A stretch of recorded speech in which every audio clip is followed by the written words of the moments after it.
It didn't start great, but it really came out as a great game.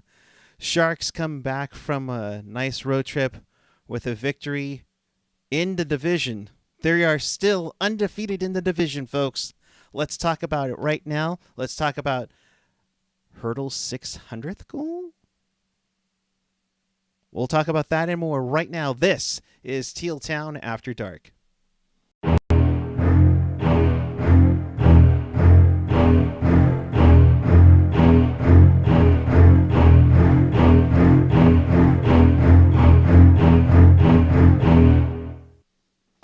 Good evening, everyone. It is December 7th, 2021.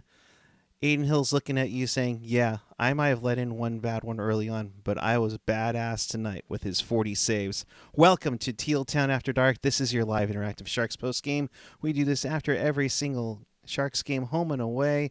So if you want to be part of the show, here's how you do it. Chat with us and fellow Sharks fans on the page or the app. Of course, follow us on the social, Twitter, Instagram, Facebook, YouTube, SoundCloud, Reddit, of course, Discord after the show, and find everything at tealtownusa.com. Good evening, everyone. Alongside Al Martinet, I am Eric Cura. Al, it started ugly, but it was pretty sweet. Yeah, started very ugly, like you said, but it's a good bounce back win to get their second against a Pacific opponent. Yeah. 2-0 against the Pacific, 2-0 against a very strong Calgary squad who's been giving fits to everybody in the NHL so far this season. A good one at the tank tonight. So, let's. I'm curious to look at some of the comments already in the chat already. Steve Rector is saying, curious to see if LeBanc draws back next game or he stays sitting. Shoeshine. I thought Hill was going to forget how to goalie after back-to-back attempts to give a free empty net goal in the third. I bet you LeBanc gets back in the lineup because he's more of a streaky player, but I really hope they figure out what to do with LeBanc. Yeah. Dana Meyerson, why does Hill start off every game terribly and then slowly enter God mode as it progresses? Yeah, I mean, maybe just some goaltenders just start off slow, but the defense was kind of shaking for the first period and a half or so, but the first goal was definitely Hill's fault. Yeah, let's get right into it. So the Sharks come home to basically finish out 2021. Well, not basically. They're finishing out 2021 in the state of California. They play entering tonight, 9 of their next 10 at home, and the exception for that one game in Anaheim. So let's grip it and rip it at this one. Dubé, just a minute 37 in to make it 1-0 Calgary. You're thinking, oh crap, we're losing it already. Yeah, I mean, look, like what Eric just said, Sharks play their first 7 games at home, and this is a really big homestand, but like having a goal let in the first 30 seconds to a minute is just not a good start. Yeah.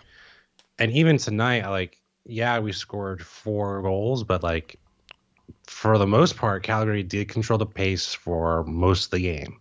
So it's a good team win, and it's a good win for Hill especially, but the Sharks really need to perform well in this homestand to keep pace. Yeah, and it doesn't help that you come home from a long road trip and you get off to that start and you're thinking, here we go again. Calgary definitely dictated the gameplay early on. Granted, they kept giving San Jose chances. They get Branson for cross-checking, but then there are these bright spots, including Tomas Hertl starting his night off with his first goal of 3 on the night. A power play goal, for that matter, from Barabanov and Burns, and I thought that was a sweet shot by Tomas. Yeah, great shot. He's just got off the side. Was it yesterday against Columbus? But really great start for him right now. And honestly, I'm sure we're gonna get into Hertl and trade talks, but like I really wish he would stay with the Sharks long term. We gotta find some cap space for it. But and speaking of that, it's Yeah. interesting. Uh, I forget who mentioned it on Twitter, but this is an interesting thing. You had LeBanc scratched, Shimmick scratched, throw in Kane, and you have about $14 million of cap space, either with the Barracuda or sitting in the press box tonight. Yeah. I mean, Kane's nowhere to be seen, thankfully, but 14 million, and it's like right now I'm kind of, if the market right now for him is probably in the Couture just a little bit higher value. So Couture is probably like 8 million. So, I don't think the Sharks have enough cap, but like it's going to be very, very interesting going forward because the Sharks are really competitive this year. And I can't see Doug Wilson just going for it and letting Hertl walk. I can't either. I mean, and if he starts heating up, which let's be honest here, if this is the start of something, I mean, Hurdle had a goal against Columbus, so 4 goals in 2 games. If he starts getting going, oh boy. But it's nice to see, and like Grand is here 12 saying, Hurdle has 12 goals this year. Meyer has 11. Nice to 2 players with over 10 goals keep it up, and Yeah. you hope that's the case too. So, moving onward, unfortunately, Calgary would get it back. Johnny Gaudreau with a nice backhander on there to get his 10th of the season from Kachuk and Lindholm. Kachuk with a nice pass to set up the goal for Calgary to give them a 2-1 lead. Yeah, I mean, it's a great pass from Kachuk. He's a really good passer, but Timo did kind of pinch in and try to get the puck. There were 3 Sharks players in that area, and they just couldn't get the puck. So that's why Goodrow had a wide open net. Honestly, I love Goodrow's game, or Johnny Hockey's game. Knew I was going to do that. But, some of that is on Timo, and I don't really put much of that on Hill just because of how open and how the defense just collapsed. And ever since that point, he was pretty good throughout the rest of it. Yeah. So that made it 2-1 Calgary after 20 minutes. Shots were fairly even. I think it was like 14-10 at the time. But then the Sharks would have Dolan take a high sticking penalty, which didn't start, the momentum well. Calgary would gain some momentum and eventually lead to Adam Ruzicka getting his first NHL goal. I think we're up about 104 players who have scored their first NHL goal on the San Jose Sharks. That made it 3-1 from Tanev and Richardson. And again, this is like you said, Al. You saw Calgary coming on, and they would come on a little bit more, a little after that goal, kind of trying to steal all the momentum, and it could have gotten a whole lot uglier. Yeah, at 3-1, and I think the real critical point of the game was when Erik Karlsson throws the puck out of the rink. Yeah. And honestly, like that whole second period, the first 6 or 7 minutes, like you didn't know which side Erik Karlsson was on. Like it was just like really like turning over the puck left and right, and then a no excuse penalty where you just give a team another chance to make it 4-1. And at that point, you could totally sense that Calgary was going for the kill shot. Yep. And they kind of fumbled it. But some of that is just how things turned out right away for Erik Karlsson going forward. Yeah, and Karlsson does take that puck over glass penalty where Calgary could have put it away. So credit to the PK. Calgary's got a top 10 power play. They end up 0 for 3, and then out of the box comes Karlsson. He's with a breakaway, nice goal to beat Vladar to make it a 1-goal game at 3-2. Couture and Weatherby on there, and so it begs the question, Al. Karlsson, the forward, right? Oh my God. There's always a possibility, right? We got to get all that. You can play multiple positions, you can do all that, but this was another, like, thankfully he scored there to make it 2-3, and the Sharks had a lot of momentum going forward. But Him scoring there did kind of save his butt. Yeah, it did, and the gained some momentum for sure there. I mean, all of a sudden, Zadorov takes a cross-checking call on Weatherby. He wasn't too thrilled about that call, but it sets up 11 seconds in, Logan Couture tipping an Erik Karlsson shot to tie the game up at 3-3. Yeah. I mean, Couture's been kind of quiet. I don't know if there's something going on, but like honestly, it's good to see Carlson still in the mix. He had a goal and assist, of course, but Couture is going to lead the way either through his leadership or through his scoring ability.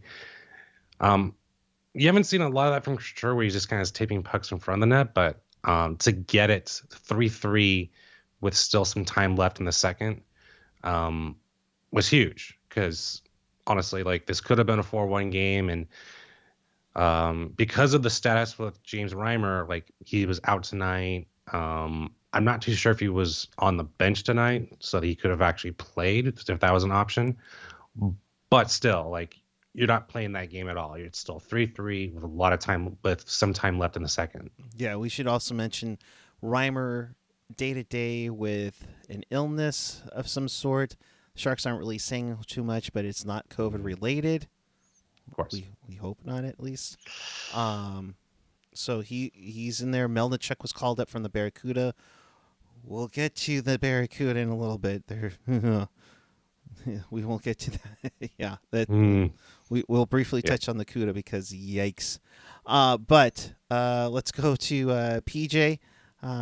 Good to see you, bud. Super chat donation for $5. Thank you very much. As always, super chat donations. Of course, we do prefer Venmo because we get 100% of the proceeds. We don't split it with Google on that one because Google has enough money to take over downtown. But PJ says, "Go Sharks! Hill for Governor 2022." Let's talk about Adin Hill on this night. He once again lets in a rough goal early on, but 40 saves on the night. Kind of like the team, kind of calming down. They were a little chaotic early on, but then the Sharks calmed down, and Adin Hill got the goal support this time as well. Well, it's just rarity. Again, 40 saves for Hill. When it was 3-1, there was a couple of pretty good chances for Calgary to make it 4-1. Honestly, he's been hit and miss this season, but this was a really good stretch for him the last 3 or 4 games where, 50 out of 53 saves versus New York and New York Rangers. The Columbus game is a little bit on him in my book. I thought that was a game where the Sharks could have pulled away from if they had just a little bit better goaltending. But honestly, this was Hill's game to steal, and he did it. He did it twice now this season. First in the matchup in November, I believe it was. First Calgary, of course, and now tonight. Yeah, Hill's played very well against Calgary this season. Wouldn't be surprised if he gets the bulk of the rest of the matchups against Calgary, to be quite honest. So, super chat donation from Skylar. Skylar, thanks, bud. Hope you had fun on the road trip.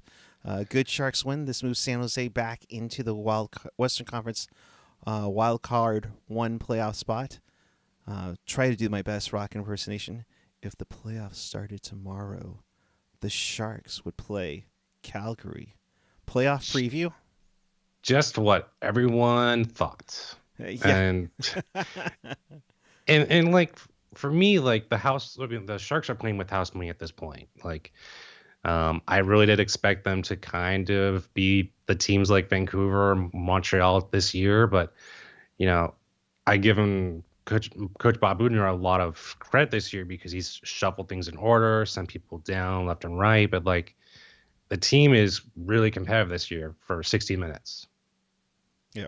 And Hank Vesuvius, mentioning, with 3 goals tonight and then, 6 against Columbus. Columbus was definitely a team defense issue too on there. So that was also the last game of their road trip. True. So I hate to use that as an excuse, but like How dare you? it was the third period, and they really didn't show for that third period. Let's be frank. No, I totally get that, and that they got to stay on top of it because that's a winnable game on Sunday. Going 3-3 into the third, it just fell apart, unfortunately. But with this, go ahead. You gonna say something? No, no, no. Go ahead. Oh, okay. I was gonna say, but then later on, the Sharks. By then, when Couture tied it up, definitely had all the momentum, and at 18-10, Tomas Hertl his second goal of the game. What did you think of Hertl's second one that put the Sharks in the lead for good? I mean, honestly, this was just a momentum play. Like you score 3 goals, back to back to back, and really great period for Hurdle, and really great team effort for all everyone around. Yeah, and Hertl would then finish off with the hat trick for his third of the game, and according to NBCS Sharks, their 600th goal in his NHL career. 600th point is what I believe what the actual term is. So congratulations to Hertl. Way to get it that way to finish up the scoring to make it 5-3. Midia, I'm going to forgive me for not getting this if I get this wrong. Midia Reznikov saying hey now with a $4.99 super chat. Thank you very much for the donation. We appreciate all the donations. Every one of you, much kudos and everything on there for that. Yeah, I mean, like this is an impressive team win, top to bottom. I mean, Calgary ranks number 1 in scoring goals first, and they scored 18 before, now 19. When they scored the first goal, like everything for Calgary was in their playbook. Get the goal, get the lead early, sustain it, have solid goaltending. It kind of fell apart in the second period with that last part, but like if you're Calgary, you have to be kind of pissed that you've let 2 wins where the Sharks were very, very beatable both games, and you get 0 points out of it. Okay, I wish I could bring this up onto the computer, but I'll do my best to use the screen here. Kevin Kurz, which, by the way, is his final week as the athletic reporter for the Sharks. He's moving on to be the Islanders beat reporter for the Athletic. Put it out. If Hertl had a little more separation there, he could have tried that move from his 4-goal game 8 years ago. to which Marty Biron, posts post that gif as he's got as he's triggered nightmares from that game as Marty Biron went into retirement. Full kudos to Marty Biron for being a good sport about it. I mean, he's had a lot of fun with that. I think he also gave Hertl his goalie stick from his last game after he put him into retirement. So that's awesome. I'm sorry. I'm sorry. Correction. It's Couture's 600th point, not Hertl. Oh, wow. Sorry, I had an NBC moment there. Bob Bugner on Tomas Hertl. You don't play that long in this league and have that much success, and just all of a sudden the switch goes off. It was a matter of time. Do you agree with that? I think Hertl had a really big struggle and then started getting the goals, and the same thing I guess you could say for like Benino. I mean, I think the two are not really linked at all. I mean, Benino is more or less there for leadership, not for points. The thing that I was watching the Canadian broadcast more than the NBC broadcast, and they kept on hammering the point that, that Hertl's body posture, his momentum just wasn't in the game.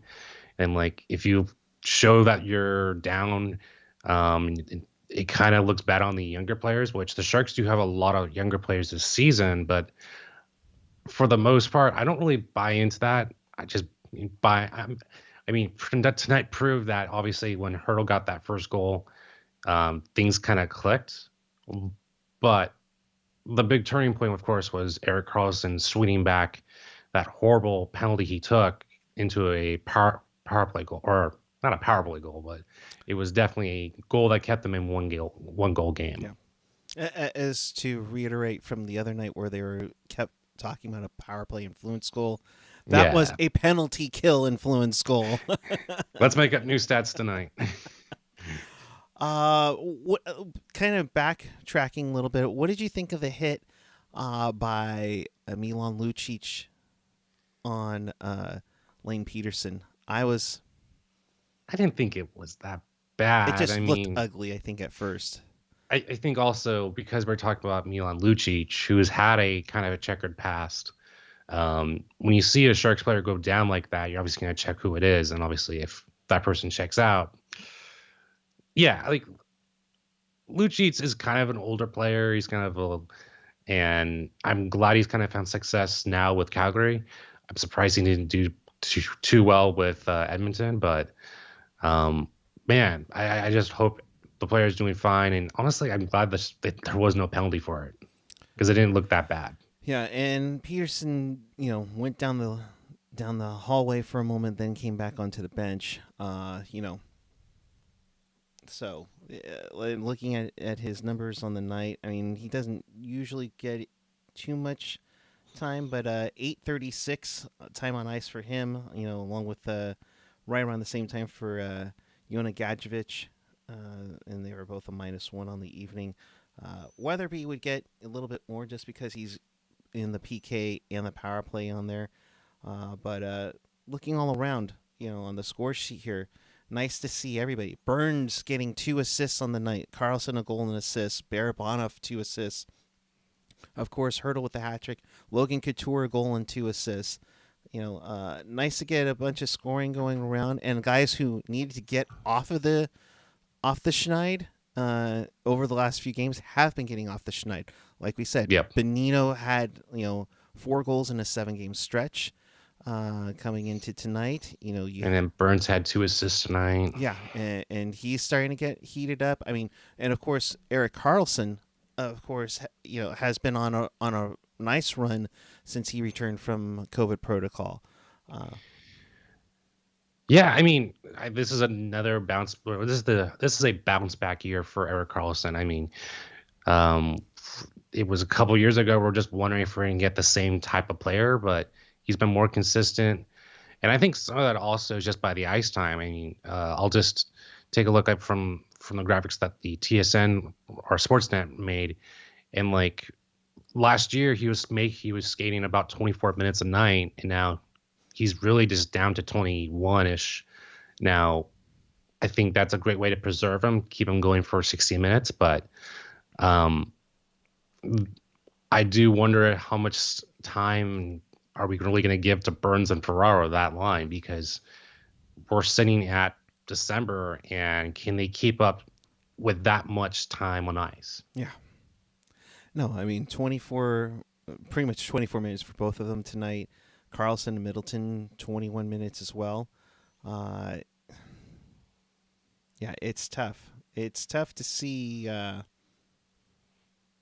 they're going to last this long. And again, with the Sharks when they are in the number one wild card spot, it makes you wonder if they do get in to the playoffs, how much gas will there be if this team is to go on a surprising long run, which, let's be honest, they've done before in the past. So yeah, we'll see how it goes. Like this 7-game stretch when they're at home and they're playing most of their division opponents, like in my book, they need to go 4 or 7 during the stretch. Like anything below that is you're kind of giving weight to the competition. And starting out with a win on your first game at home is pretty good. Yeah. But of course, like most of these teams that we're facing up against, like Minnesota next game, Dallas, Seattle for the first time, which is going to be kind of interesting. But yeah. And outside Seattle losing to Pittsburgh emphatically, Seattle's kind of been on a run lately too.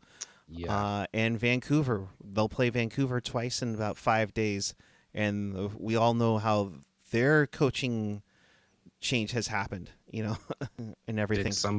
Did somebody say Vancouver? I'm trying to restrain myself till the 16th, but Okay. you know, You have to do. You have to Vancouver, talk like that for fine. 2 straight games, right? Yes, I do. Yes, I do. A couple of Gonna take some pain. a couple of things. Goat beats here. How about that call by Han when Lucic missed the wide open goal? Yeah, that's karma, baby. That was that was like Randy letting the flow down a little bit, but I love it. Yeah, I mean, um, I didn't watch much of tonight, but How I dare always you? like Randy, and I like him when he just goes off the hook like that. Yeah. You totally missed the segment then of Han and Hetty getting ready to devour their Augie's brisket sandwiches. I don't even think Randy lasted until Hetty started doing the first period highlights, and we're like, go to commercials, let them eat, enjoy it. So Yeah, a couple of stats here. After going 11 games with no points, Burns has a goal and 2 assists over his last 2 games. Nice to see him start heating up after going on that long schneid. Last 5 games for Eric Carlson, 4 goals and an assist. yep, That pretty good. that's pretty good. Nice to see. So, but yeah. So the Sharks win this one. They get back, like we said, back into that number one wild card position in the Western Conference. I see Walter Johnson. It's all in the haircut. Yes, indeed. Richard Davalos. Yes. Montreal smoked beef. Yes. Oh gosh, I can't wait to get to Augie's. I'm gonna have to figure out how to get into the club for that though, because I believe they're in the club in section 115, if I'm not mistaken. So I mean, hopefully it's a little bit better so people can actually attend Sharks games. But that was one thing we haven't seen, and if anybody in the chat can tell us about the attendance tonight, but it looked, to use another Randy Hahn quote, totally sus. If it was over 10,000. I mean, they do count tickets sold, not tickets attended. So that's always been the issue with looking at that number. But tonight it looked like the lower bowl was just kind of deserted. You could have really just bought a ticket on the second bowl and walked down. Yeah. So They'll stop you, but you can just go to the next one. absolutely. So San Jose's at 29 points. They picked up their 14th win of the year. But of course, trailing right behind them, Colorado 28, Dallas 28, Vegas 28, Winnipeg 28. It's going to be a tight one, folks, unless somebody starts breaking free. I mean, Dallas has won 7 in a row. They'll be coming in on Saturday night. Vegas has won a couple in a row to get back in it. And Colorado and Dallas have 4 games in hand on San Jose. Vegas has 2. Winnipeg has 1. So the Sharks got to keep pushing if they want to make this happen.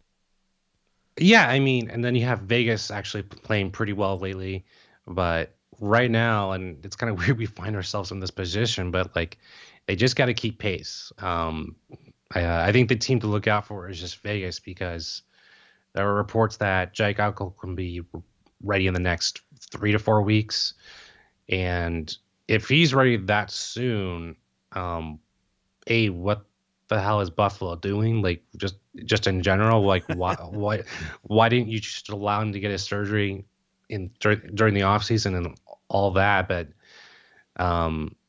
Vegas could be one of those teams that just skyrockets real fast. And I still think Calgary is a playoff team, but if they have a drought and they don't score the first goal like they've been doing for 19 times this season, that would be a team I would kind of just watch to see if they go through a mid-season slump.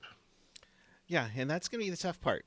And I see, well, first off, Ricky Bartonslager saying, Sharks got to commit to the tank. Vancouver and Arizona are kicking our ass in the fight for right. So you gotta wonder uh, at this point because you are if you are going for Team Tank, oh boy, and then Richard Duvall is saying I'd say keep winning to boost Hertl's value, then trade. Well, Mhm. at this point, do you trade him if you're going to make a playoff run? I don't know. Yeah, I mean, when is the trade deadline? I believe it's March yeah. 29th, if I'm not mistaken. And the good enough thing is that it's towards the end of the year, end of the season, and we should know by then if the Sharks are going to still be in playoff contention because right now they're playing with house money. No one expected for them to be in this spot, but of course, um, we still got to figure out what we're going to do about Kane and if that's even a tradable contract because again, he has his three teams he wants to go to, of course, Winnipeg, Buffalo, and Tampa Bay. But like, I'm sure if the Sharks came to him, they could probably ask him to go to some other team if that's not on his list. Right. That'll be interesting. It'll be interesting to see how that works because what do you do at this point right now? If you're in the same position come March, what do you do? I mean, I, you again. We can mention again how we talked about how $14 million of cap space is sitting, you know, yeah, at home in the press box or with the CUDA, and you have a guy who obviously I think wants to stay in San Jose. He's scored a hat trick tonight, fan favorite, and you might lose him for nothing. that's the tricky thing. And like, I think if anything, you're going to try to see the Sharks move Simic's contract. Um, Middleton was pretty good tonight. Yeah. Muluch was decent also. I think the Sharks are definitely going to try to see if they can get out of his decent $3 million cap hit. I think is what it was. For So who? I'm sorry. Simic, I believe it is. Let me look that up for yeah, you. March 21st is the trade deadline. Thank you. For some reason, I kept thinking 29th, so my apologies for screwing up once again because that's what it's I all do good. here. But let me, for cat friendly, yeah, I think Shimmick's, you know, one of those guys that, okay, you're sitting in the bench. We don't know what's going on with Knizhov. We wonder, what's going to go there. You also, like Ricky saying, Barabanov, can he be retained? He's playing too well. He might go at the deadline. I mean, if you can afford him, I mean, a $1 million deal for a year is pretty good. Let's see what happens with that one. Well, Barabov you can't retain, so that's another contract where maybe the Sharks can get him to resign for another contract, but if the Sharks are sitting out the playoffs by like 2 or 3 games, um, it wouldn't surprise me if, of course, the Sharks trade Hertl. But if you trade Hertl and with all the commotion regarding what's happened during the offseason, um, I'm not saying the fan base is gonna like riot, but like at the same time, it's just not going to be a good look for this franchise. And I think they do care about public perception a lot, even though tonight there wasn't a lot of attendance. Um, some of that is also that just the price for tickets has gone up while recession is continues to go up. So that's also another thing. But um, you can't lose another face to that, to your Western Conference final run. Yeah, I mean, again, the Sharks publicly have said that they need to continue to compete for a playoff spot to keep butts in the seats. 10,500. Um, there's a threshold I like to keep, and that's the Cow Palace level. It was 10,888. I think was for their first season for full capacity. They're not getting that. And it doesn't help that the Warriors are on a crazy run again, that the Niners are making a run. The Giants had a great run in here, and the Sharks are, let's be honest, quite considerably on. You can say retool or reset, but I mean, it's a rebuild. Hey, I mean, yeah, I think it's more of a retool at this point because just what is they have tied up in cap from Eric Carlson, Burns, Vlasic, the list goes further. But um, you know, I think for a large portion of the fan base, there was a burnout factor of not getting the job done in the playoffs. Yeah, I mean, there was a whole second round and not, keep on getting out, and finally making the Western Conference Finals. Of course, making to the Stanley Cup did kind of ease a lot of that, but of course, this team has also been like still without a cup because they lost to the Penguins. So in this market in particular, when the Niners are semi decent, well, that's debatable, but Don't get me started what with the Niners in that game. No, man. yeah, but just the point is that when you see the Warriors playing so well and so consistent, and have Steph Curry, who's this global name, um, I think it's just more about a failure of the NHL not promoting and not making the athletes the stars, not the teams. Yeah, I mean, how many times you don't hear about? Oh, you hear about the original six in the NFL. I mean, yes, you hear about the Yankees and Cubs and et Yeah, cetera in MLB at times, but it's nothing like it's literally thrown in your throat. You know, and there's a lot of star talent out there that they can use and they should use. You know, so again, that's yeah. something that the league and their marketing arm need to work on for sure. As for Hertl, Andy, man, good to see you, bud, in here. I know I haven't seen you in a bit, but good to see you here. The future of Hurl, I am betting, is more closely tied to Kane's future than it is with the Sharks' win-loss record. I know he wants to win, but I think he wanted to escape Kane more. Um, Mm, I don't know about that. um, you know, I've always said that when Kane signed that contract, he did kind of push out Pavelski, and I can't see Kane's contract pushing out Hurdle also. So if that's the case, it's one of Doug Wilson's worst moves because you lose two of your top centers for this player that we've gone on for many, many times. yeah, and the tough part is where can you send him? He has a three-team no move, which is essentially a two-team no move, because we know now, according to Elliot Friedman, that Buffalo's on that list, or excuse me, Winnipeg is on that list. We suspect Buffalo's the other team, one of the other two teams.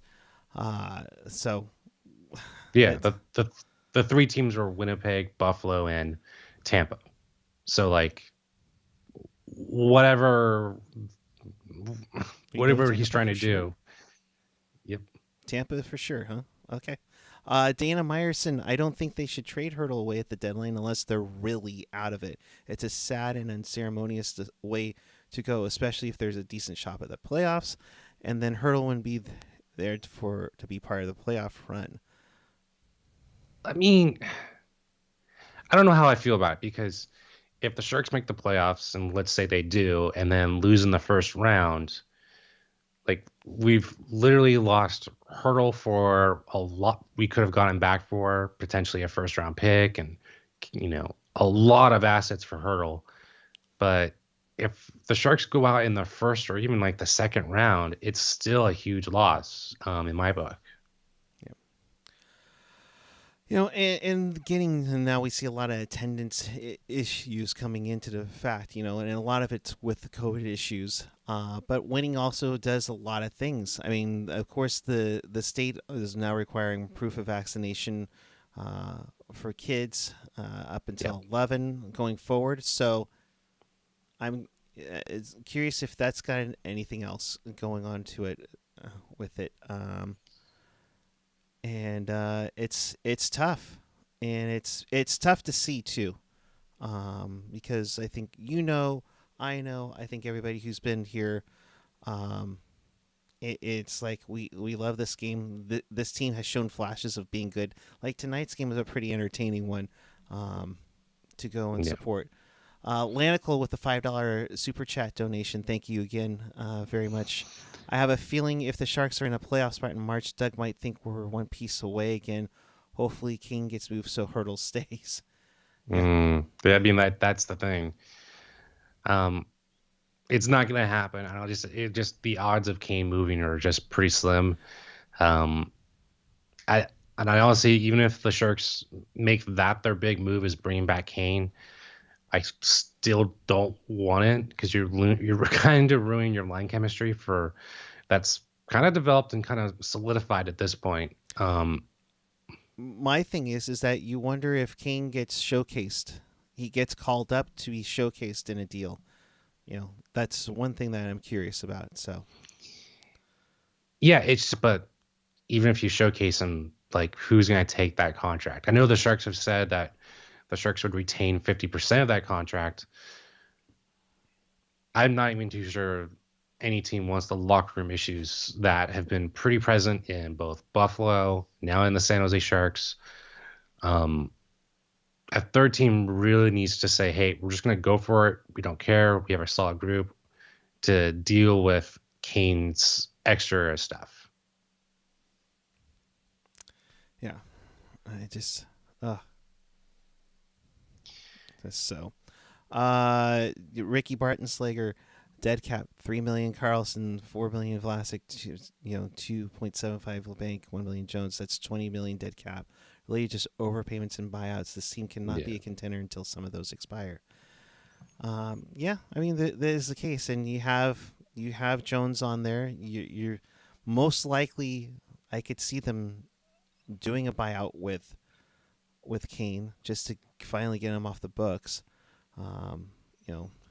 So we'll see how it goes. That's another thing, down the road. But let's talk about something that's even more depressing right now. Ooh, Barracuda!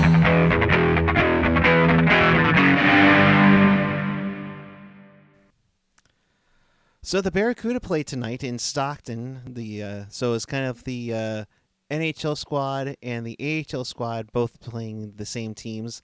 The Stockton Heat, of course, the Calgary Flames affiliate, and to say it was an inferno might be putting it lightly.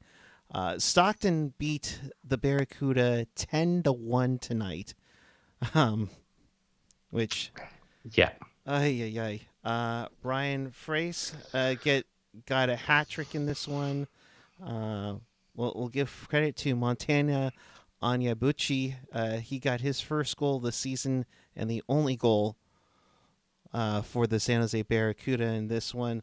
This one was just nightmare from all stretches. Stockton goes 3 for 5 on the power play on this night. I mean, my goodness.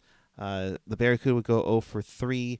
But, when I was talking to Kevin Lacey, because he is kind of our go-to Barracuda guy, you had Melnichuk called up to take place for Reimer in this one. And you have Milosh up with the Sharks. You have Alt Pasishnik, Yoel Shellman, Ibragimov. I hope I did that well for you, Jerk, if you're watching.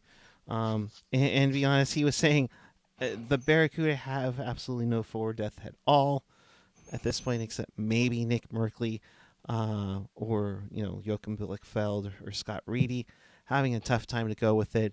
But that was just a yikes, and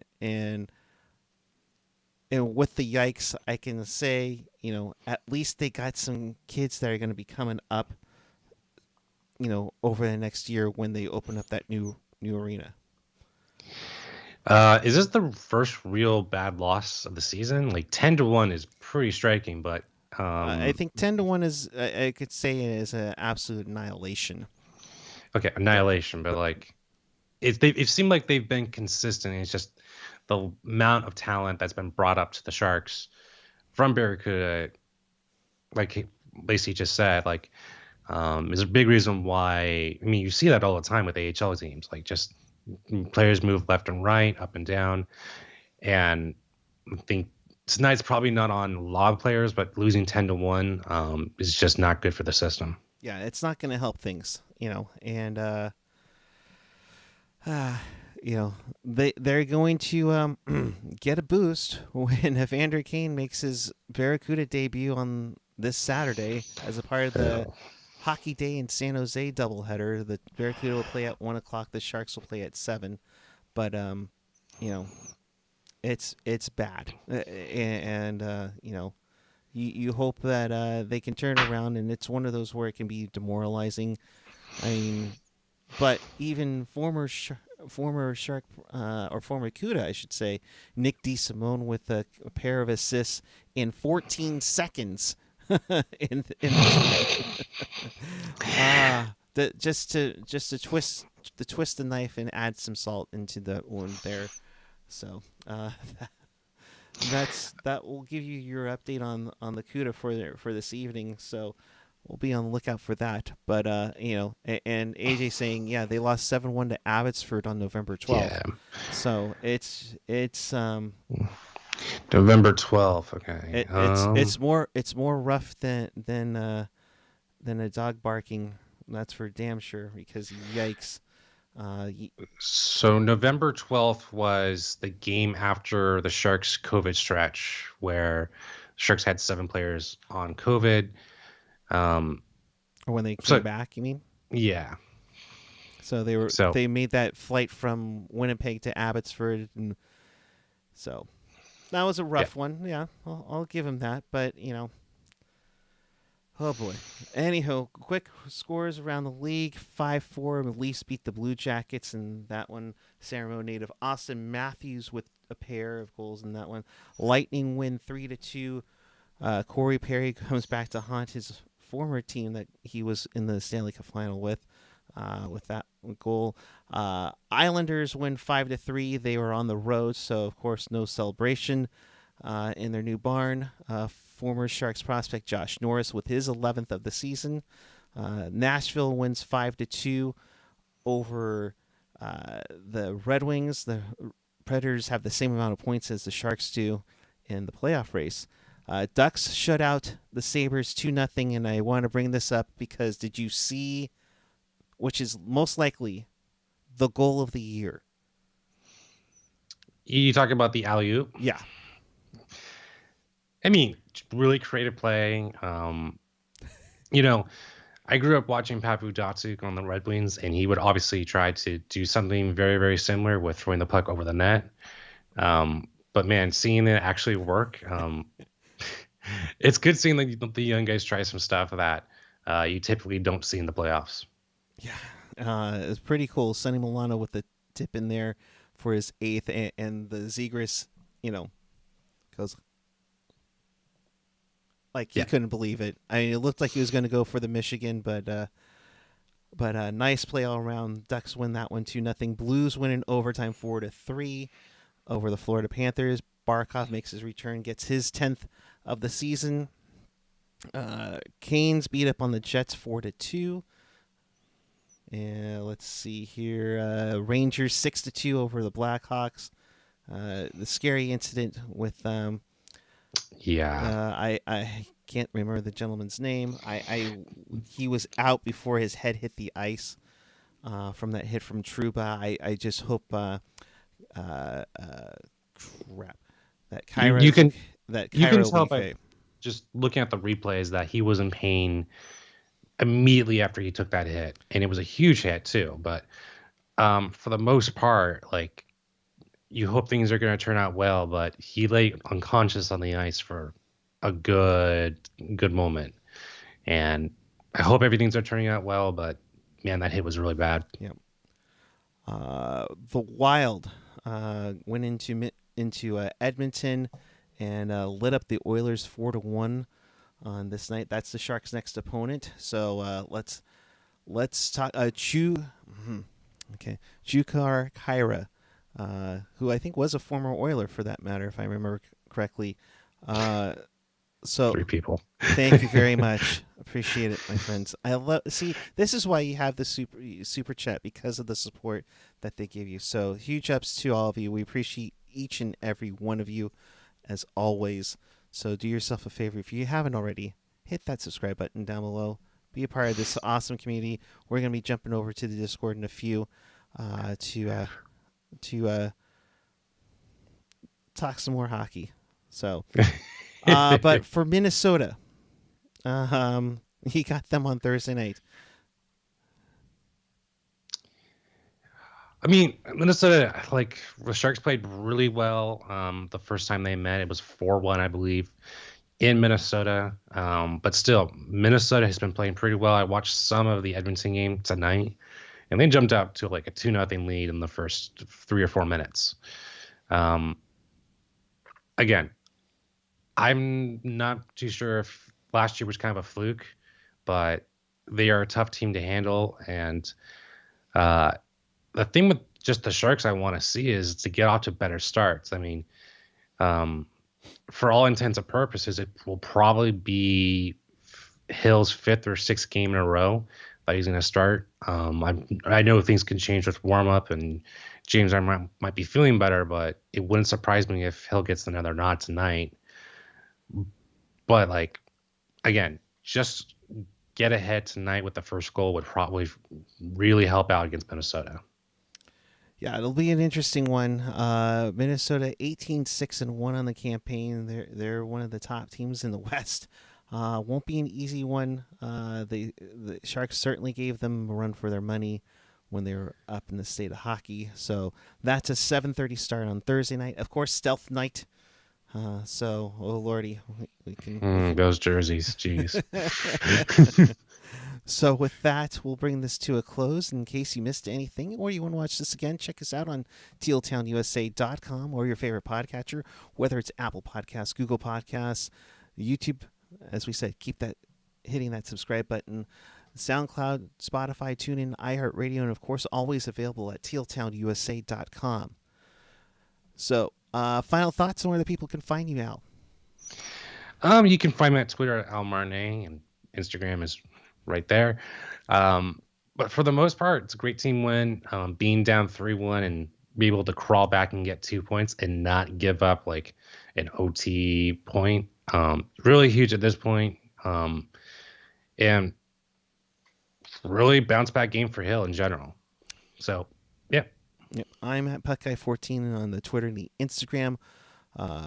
Hill's got to keep going with this until Reimer gets back. Of course, Reimer has been a little bit, like we said, he hasn't played more than a half a season at most during a regular season. So, with that, we'll get out of here. The conversation will now continue on the Discord channel. Join us over there. And until Thursday night after Sharks and Wild, keep it real, keep it teal, and keep it real teal. Have a great night, everyone. We'll see you Thursday night.